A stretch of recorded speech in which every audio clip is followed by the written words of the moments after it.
But do you expect your road funding formula will mean less money for rural areas? It seems as though you're saying more money and more populous, more heavily traveled, wider roads.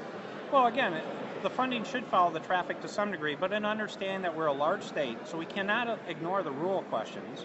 And the second one is to focus on commercial corridors. And I thought there was a very thoughtful question from our ag community about the need to make sure we have good roads, particularly for products to get to market, for people in our farm community to be successful. So it's to include that, but it's to say instead of doing it on political jurisdictions, shouldn't we be looking at where people are actually driving? Do you have percentages in mind as to how the money for the roads are going to break down into this? No, it's still in the early stages. I mean, we're doing some early modeling, but that's part of what I like about this methodology is let's have an open dialogue. Public Act of 1951 should be revisited.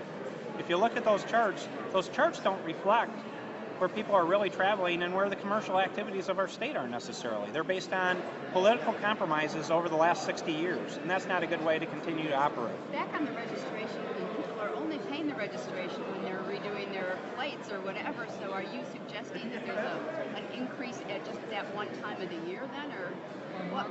Yeah, I broke it down monthly to make it more understandable for people. But it isn't to pay monthly, it's just... No, it could be $120 a year, but to put it in the context, the average person, when you're driving around, to say, is it worth $10 a month?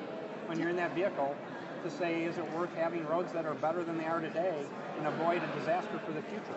$10 a month more, but in the whole scope of what they're paying. Yeah, and one of the reasons to look at registration fees is it's more understandable, that people can quantify it, know what it is, and as vehicles move in terms of more electric and such, it's a sustainable model in terms of compared to looking at fuel taxes. So it's a better, more thoughtful way.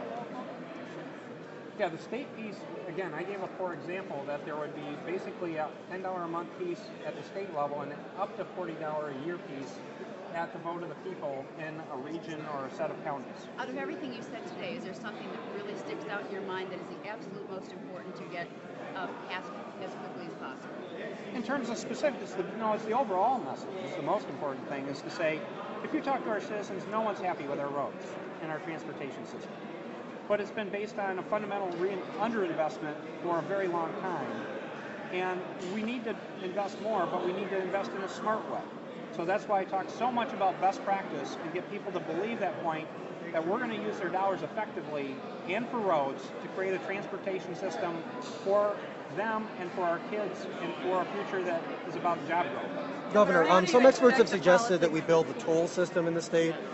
Where do you stand on tolls? They didn't have a place in your plan that you announced today. Yeah, tolls really, for the existing system, are not a viable option because of how the system was built. They could be looked at in public-private partnerships for additional lanes, high occupancy things, for new construction opportunities. So that would just be on the table for that. But for the existing system, there's no change in, we've been a freeway system for a long time. Governor, how easily do you expect this to get through the Republican